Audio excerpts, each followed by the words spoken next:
ಈ ಎಲೆಯನ್ನು ನಾವು ಜಜ್ಜಿ ಅದರ ರಸ ತೆಗೆದು ಸ್ನಾನದ ನೀರಿನಲ್ಲಿ ಹಾಕಿ ಆ ಒಂದು ನೀರಿಂದ ಸ್ನಾನ ಮಾಡೋದ್ರಿಂದ ಮೈ ತುರಿಕೆ, ಕೆರೆತ, ಅಲರ್ಜಿ, ಗೌರಿನ ದುರ್ವಾಸನೆಗಳಿಂದ ದೂರ ಆಗಬಹುದು. ಮ್ಯಾಕ್ಸಿಮಮ್ ಒಂದು 2 ವಾರದಲ್ಲೇ ಆ ಫಂಗಲ್ ಇನ್ಫೆಕ್ಷನ್, ಅಲರ್ಜಿಗಳನ್ನು ನಾವು ಗುಣಪಡಿಸ್ಬೋದು. ಅದಷ್ಟೇ ಅಲ್ಲದೆ ವೈರಸ್ಗಳನ್ನು ಕೂಡ ಇದು ನಿವಾರಣೆ ಮಾಡ್ತಾರೆ. ಶ್ರೀ ಗುರು ಬಸವಲಿಂಗಾಯ ನಮಃ.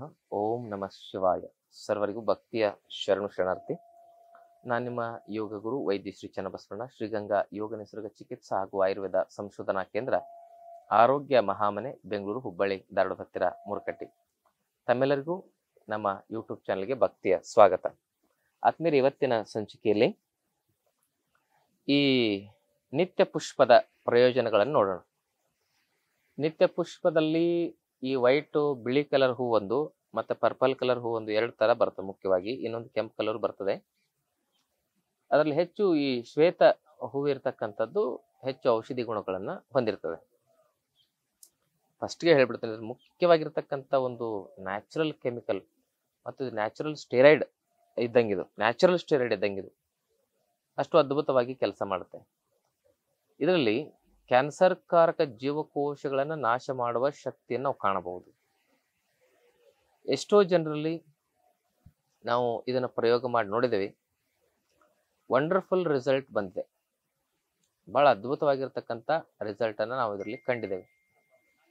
ಹಾಗಾಗಿ ಇದರ ಪ್ರಯೋಗ, ಇದರಲ್ಲಿ ಮುಖ್ಯವಾಗಿ ಮಿನ್ ಕ್ಲಿಸ್ಟಿನ್ ಮತ್ತು ಮಿನ್ ಬ್ಲಾಸ್ಟಿನ್ ಅಂತಕ್ಕಂಥ ನ್ಯಾಚುರಲ್ ಒಂದು ಔಷಧಿಯ ಒಂದು ಅಂಶಗಳನ್ನು ನಾವು ಕಾಣಬಹುದು. ಮೆಡಿಸಿನಲ್ ಕಂಟೆಂಟ್ ಅಂತ ಕರೀತಾರೆ. ಇದು ಕ್ಯಾನ್ಸರನ್ನು ಒಂದು ನಿವಾರಣೆ ಮಾಡೋದ್ರಲ್ಲಿ, ಅಂದರೆ ನಿಯಂತ್ರಣ ಮಾಡೋದ್ರಲ್ಲಿ, ಹಾಗೂ ಆ ಒಂದು ಜೀವಕೋಶಗಳನ್ನು ಶಮನ ಮಾಡೋದ್ರಲ್ಲಿ ಅತ್ಯುತ್ತಮವಾದ ಕೆಲಸವನ್ನು ಇದು ಮಾಡುತ್ತದೆ. ಕರಗಿಸೋ ಕೆಲಸವನ್ನು ಇದು ಮಾಡುತ್ತದೆ. ಗುಲ್ಮನಾಶಕ, ಕರಗಿಸೋದು, ಆಮೇಲೆ ತಿಳಿಗೊಳಿಸೋದು, ಇವೆಲ್ಲ ಕೆಲಸ ಇದು ಮಾಡುತ್ತದೆ. ನ್ಯಾಚುರಲ್ ಬ್ಲಡ್ ಕ್ಲೀನಿಂಗ್ ಮತ್ತು ಬ್ಲಡ್ ಥಿನ್ನಿಂಗ್ ಕೆಲಸವನ್ನು ಇದು ಮಾಡುತ್ತದೆ. ಹಾಗೂ ಇದು ಗಂಟುಗಳನ್ನು ಡಿಸಾಲ್ವ್ ಮಾಡ್ತಕ್ಕಂಥ ಕ್ಷಾರೀಯ ಗುಣಗಳನ್ನ ಇದು ಹೊಂದಿದೆ. ಆಮ್ಲೀಯ ಗುಣಗಳಿಂದ ಹೆಚ್ಚಾಗಿ ಟ್ಯೂಮರ್ಗಳಾಗ್ತವೆ. ಪಿತ್ತದ ಒಂದು ಟ್ಯೂಮರ್ಗಳು ಹೆಚ್ಚಾಗಿ ಇನ್ಫ್ಲಮೇಷನ್ಗಳಾಗೋದು ಪಿತ್ತದಿಂದನೇ. ಇದು ಕ್ಷಾರ ಗುಣಗಳನ್ನ ಹೊಂದಿರೋದ್ರಿಂದ ಅವುಗಳನ್ನ ಕರಗಿಸುತ್ತೆ. ಒಟ್ಟಿನಲ್ಲಿ ಇದನ್ನ ಯಾವ್ಯಾವ ಕಾಯಿಲೆಯಲ್ಲಿ ಹೇಗೆ ಬಳಸ್ಬೋದು ಅಂತ ನೋಡೋಣ. ಈ ಎಲೆ ಇದಾವಲ್ಲ, ಈ ಎಲೆಗಳನ್ನ ನಾವು ಒಂದು 10-15 ಎಲೆಗಳನ್ನ ಒಂದು 2 ಲೋಟ ನೀರಲ್ಲಿ ಕುದಿಸಿ, ಅರ್ಧ ಲೋಟ ಕಿಳಿಸಿ, ಅದನ್ನ ಬೆಳಗ್ಗೆ ಖಾಲಿ ಹೊಟ್ಟೆಲಿ ಸೇವನೆ ಮಾಡೋದ್ರಿಂದ ಡಯಾಬಿಟಿಸ್ ಬಹಳ ಬೇಗ ನಿಯಂತ್ರಣಕ್ಕೆ ಬರ್ತದೆ. ಯೋಗ ಪ್ರಾಣಾಯಾಮ ಮಾಡಿ ಈ ಒಂದು ಕಷಾಯಗಳನ್ನ ಕುಡಿದ್ರಂತೂ ಕೆಲವರಲ್ಲಿ 90% ಜನರಿಗೆ ಡಯಾಬಿಟಿಸ್ ರಿವರ್ಸ್ ಆಗಿಬಿಡ್ತದೆ. ಅದು ಸತ್ಯ. ನಮ್ಮ ಆಶ್ರಮದಲ್ಲಿ ತಿಂಗಳಿಗೆ ಒಂದು 45 ಜನ ಬರ್ತಾರೆ. ಎಷ್ಟೋ ಜನ ಇನ್ಸುಲಿನ್ ಬಿಟ್ಟು ಹೋಗ್ತಾರೆ. ಅದು ಅವಶ್ಯಕತೆನೇ ಬರೋದಿಲ್ಲ. ಯಾಕಂದ್ರೆ ಇನ್ಸುಲಿನ್ ತಗೊಂಡ್ರೆ ಮತ್ತೆ ಹೈಪೋಗ್ಲೈಸೆಮಿಯಾಗಿ ತೊಂದರೆ ಆಗುತ್ತೆ. ಅಷ್ಟು ಈ ನ್ಯಾಚುರಲ್ ಆಗಿರ್ತಕ್ಕಂಥ ಹಲವಾರು ಮನೆಮದ್ದುಗಳಲ್ಲಿ, ಯೋಗ ಪ್ರಾಣಾಯಾಮದಲ್ಲಿ ನಾವು ಡಯಾಬಿಟಿಸನ್ನು ಪರ್ಮನೆಂಟ್ ಆಗಿ ಸೊಲ್ಯೂಷನ್ ಕಂಡುಕೊಳ್ಬೋದು. ಅದಷ್ಟೇ ಅಲ್ಲದೆ ಆದ್ಮೇಲೆ ಇದು BP ಸಮಸ್ಯೆರಿಗೂ ಇದ್ರ ಕಷಾಯ ಒಳ್ಳೆಯದು. ಆಮೇಲೆ ಕೊಲೆಸ್ಟ್ರಾಲ್, ಟ್ರೈಗ್ಲಿಸರೈಡ್, LDL, VLDL ಜಾಸ್ತಿ ಇರೋರಿಗೂ ಇದು ಒಳ್ಳೆಯದು. ಫ್ಯಾಟಿ ಲಿವರ್ಗೂ ಈ ಕಷಾಯ ಒಳ್ಳೆಯದು. ಗ್ಯಾಸ್ಟ್ರಿಕ್ ಅಸಿಡಿಟಿ, ಕಾನ್ಸ್ಟಿಪೇಷನ್ ಇರ್ತಕ್ಕಂಥವ್ರಿಗೂ ಕೂಡ ಈ ಕಷಾಯ ಕುಡಿಯೋದ್ರಿಂದ ಪರಿಹಾರ ಸಿಗುತ್ತೆ. ಆಮೇಲೆ ಈ ಕಷಾಯವನ್ನು ಸೇವನೆ ಮಾಡೋದ್ರಿಂದ ಚರ್ಮ ರೋಗಗಳು, ಕಜ್ಜಿ, ತುರಿಕೆ, ಗಜಕರ್ಣ, ಫಂಗಲ್ ಇನ್ಫೆಕ್ಷನ್ ಇಂತಹ ಸಮಸ್ಯೆಗಳು ಕೂಡ ಇದರ ಎಲೆಯ ಕಷಾಯ. ಮತ್ತು ಇನ್ನೊಂದೇನೆಂದ್ರೆ ಕುಪ್ಪೆ ಗಿಡ. ಇದು ಕುಪ್ಪೆ ಗಿಡ. ಈ ಕುಪ್ಪೆ ಗಿಡ ಅಂತ ಸಿಗುತ್ತೆ. ಈ ಕುಪ್ಪೆ ಗಿಡವನ್ನ ನೀವು ಜಜ್ಜಿ ಇದರ ಪೇಸ್ಟ್ ತಯಾರಿಸ್ಕೊಳ್ಬೇಕು. ಆ ಪೇಸ್ಟನ್ನು ಕೊಬ್ಬರಿ ಎಣ್ಣೆ ಜೊತೆಗೆ ಮಿಶ್ರಣ ಮಾಡಿ, ಸ್ವಲ್ಪ ಅರಿಶಿನ ಪುಡಿ ಮಿಶ್ರಣ ಮಾಡಿ, ಎಲ್ಲಿ ಗಾಯ, ಕಜ್ಜಿ, ತುರಿಕೆ, ಫಂಗಲ್ ಇನ್ಫೆಕ್ಷನ್ನು ಈ ಥರ ಆಗಿರುತ್ತೆ, ಈ ಎಲೆ ಪ್ಲಸ್ ಈ ನಿತ್ಯ ಪುಷ್ಪದಲ್ಲಿ ಎರಡೂ ಸೇರಿಸಿ ಅದನ್ನು ಪ್ರಯೋಗ ಮಾಡೋದ್ರಿಂದ ಇನ್ನೂ ಬೇಗ ಎಂಥದೇ ಚರ್ಮದ ಕಾಯಿಲೆಗಳಿದ್ರೂ ಅದು ನಿವಾರಣೆ ಆಗ್ತವೆ. ನಿಂಬೆ ರಸದಲ್ಲಿ ಅರ್ಧ ಹಚ್ಚೋದ್ರಿಂದ ಅಂತೂ ಇನ್ನೂ ಬೇಗ ಗುಣ ಆಗ್ತವೆ. ನಿಂಬೆ ರಸದಲ್ಲಿ ನಿತ್ಯ ಪುಷ್ಪದ ಎಲೆ ಮತ್ತು ಕುಪ್ಪೆ ಗಿಡದ ಎಲೆನ ನಿಂಬೆ ರಸದಲ್ಲಿ ಅರ್ಧ ಪೇಸ್ಟ್ ಥರ ಮಾಡಿ ಹಚ್ಚೋದ್ರಿಂದ ಒಂದು ವಾರ, ಮ್ಯಾಕ್ಸಿಮಮ್ ಒಂದು 2 ವಾರದಲ್ಲೇ ಆ ಫಂಗಲ್ ಇನ್ಫೆಕ್ಷನ್, ಅಲರ್ಜಿಗಳನ್ನು ನಾವು ಗುಣಪಡಿಸ್ಕೊಳ್ಬೋದು. ಹಾಗೆಯೇ ಇದ್ರ ಬಗ್ಗೆ ಮತ್ತೆ ನೋಡೋದಾದ್ರೆ, ಇದರ ಹೂವು ಒಂದು ಮುಷ್ಟಿ ತೆಗೆದುಕೊಳ್ಳಿ, ಎಲೆ ಒಂದು 10 ತಗೊಳ್ಳಿ, ಅದರಲ್ಲಿ ಒಂದು 10 ಕಾಳುಮೆಣಸು, 30 ತುಳಸಿಯಲ್ಲಿ 2 ಚಮಚ ಅರಿಶಿಣದ ನುಚ್ಚನ್ನು ಹಾಕಿ 2 ಲೋಟ ನೀರಲ್ಲಿ ಕುದಿಸಿ ಅರ್ಧ ಲೋಟ ಕಿಳಿಸಿ ಸೇವನೆ ಮಾಡೋದ್ರಿಂದ ನ್ಯಾಚುರಲ್ ಆಗಿ ಕ್ಯಾನ್ಸರ್ ಕಾರಕ ಜೀವಕೋಶಗಳನ್ನ ಇದು ಸರಿ ಮಾಡತಕ್ಕಂಥ ಶಕ್ತಿಯನ್ನ ಇದು ಹೊಂದಿದೆ. ಒಂಥರ ನ್ಯಾಚುರಲ್ ಕೀಮೋ ತರ ಅಂತ ನಾವು ಕರಿಬಹುದು.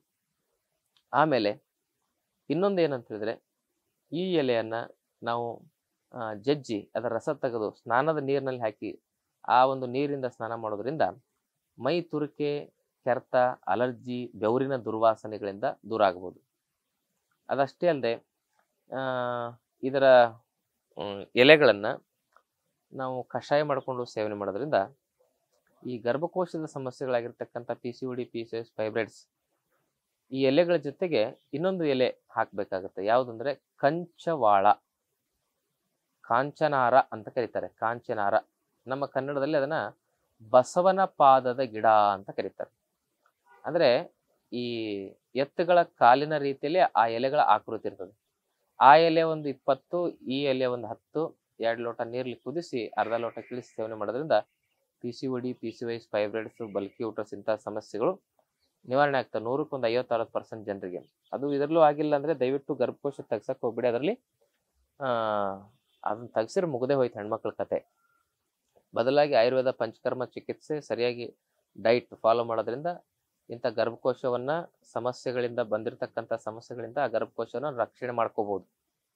ಅದಷ್ಟೇ ಅಲ್ಲದೆ ಈ ಎಲೆಗಳ ಮತ್ತು ಪ್ರಯೋಗದಿಂದಾಗಿ ನಮ್ಮಲ್ಲಿ ಏನಾಗುತ್ತೆ ಅಂದ್ರೆ ಬೋನ್ ಡೆನ್ಸಿಟಿ ಹೆಚ್ಚಿಗೆ ಆಗುತ್ತೆ. ಅದಷ್ಟೇ ಅಲ್ಲದೆ ಈ ಎಲೆಗಳ ಕಷಾಯ ಕುಡಿಯೋದ್ರಿಂದ ಜಾಯಿಂಟ್ಸ್ ಪೇನ್ ಇರೋರಿಗೂ ಕೂಡ ಉಪಯೋಗ ಆಗುತ್ತೆ.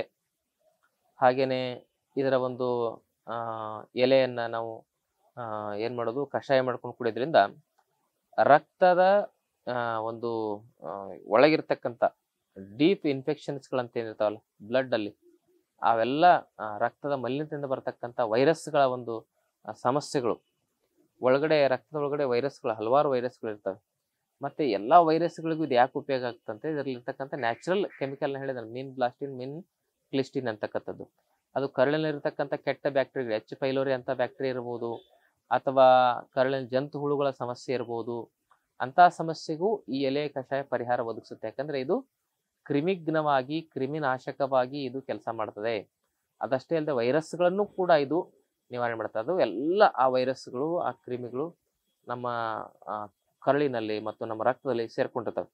ಅಂತಹ ಒಂದು ಕ್ರಿಮಿಗಳನ್ನ, ವೈರಸ್ಗಳನ್ನ ನಿವಾರಣೆ ಮಾಡುವ, ಸ್ವಚ್ಛಗೊಳಿಸುವ ದೇಹದಿಂದ ಶಕ್ತಿಯನ್ನ ಈ ಒಂದು ನಿತ್ಯ ಪುಷ್ಪದ ಎಲೆಗಳು ಮತ್ತು ಹೂಗಳು ಹೊಂದಿದ್ದಾವೆ. ಆದ್ಮೇಲೆ ಈ ಮಾಹಿತಿ ಇಷ್ಟವಾದಲ್ಲಿ ಇದನ್ನು ಗರ್ಭಿಣಿ ಸ್ತ್ರೀಯರು, ಸ್ತನಪಾನ ಮಾಡಿಸ್ತಕ್ಕಂಥ ಹೆಣ್ಮಕ್ಳು ಹಾಗೂ ಮೂತ್ರಪಿಂಡದ ಸಮಸ್ಯೆಯನ್ನು ಬಳಲ್ತಾ ಇರ್ತಕ್ಕಂಥವ್ರು ಬಳಸಬಾರ್ದು. ಉಳಿದಂತೆ ಎಲ್ಲರೂ ಬಳಸಬೇಕು. ಇದರ ಕಷಾಯ ಮಿನಿಮಮ್ 21 ದಿವಸ, ಮ್ಯಾಕ್ಸಿಮಮ್ 2 ತಿಂಗಳವರೆಗೂ ಸೇವನೆ ಮಾಡ್ಬೋದು. ಏನಾದರೂ ಸಂಶಯಗಳು, ಡೌಟ್ಗಳಿದ್ರೆ ಕಮೆಂಟ್ ಮೂಲಕ ಪ್ರಶ್ನೆ ಮಾಡಿ. ಮತ್ತು ನಮ್ಮಲ್ಲಿ 5 ದಿನ ಪ್ರತಿ ತಿಂಗಳು ಆರೋಗ್ಯ ಶಿಬಿರ ನಡೀತಾ ಇದೆ. ಅಲ್ಲಿ ತಾವು ಭಾಗವಹಿಸೋದ್ರಿಂದ ನಿಮ್ಗೆ ಯಾವುದೇ ಸಮಸ್ಯೆ ಇರ್ಬೋದು, BP, sugar, thyroid, joint pain, ಅವೆಲ್ಲವನ್ನು ಮನೆಯಲ್ಲೇ ಹೇಗೆ ಸರಿ ಮಾಡ್ಕೊಳ್ಳೋದು ಅಂತ ತಿಳಿಸ್ತೇವೆ. ಆಸಕ್ತಿ ಇರೋರು ಭಾಗವಹಿಸಿ. ಈ ವಿಡಿಯೋನ ಎಲ್ಲರಿಗೂ ಶೇರ್ ಮಾಡಿ, ಚಾನಲ್ನ ಸಬ್ಸ್ಕ್ರೈಬ್ ಮಾಡ್ಕೊಳ್ಳಿ. ತಮ್ಮೆಲ್ಲರಿಗೂ ಭಕ್ತಿಯ ಶರಣಾರ್ಥಿ.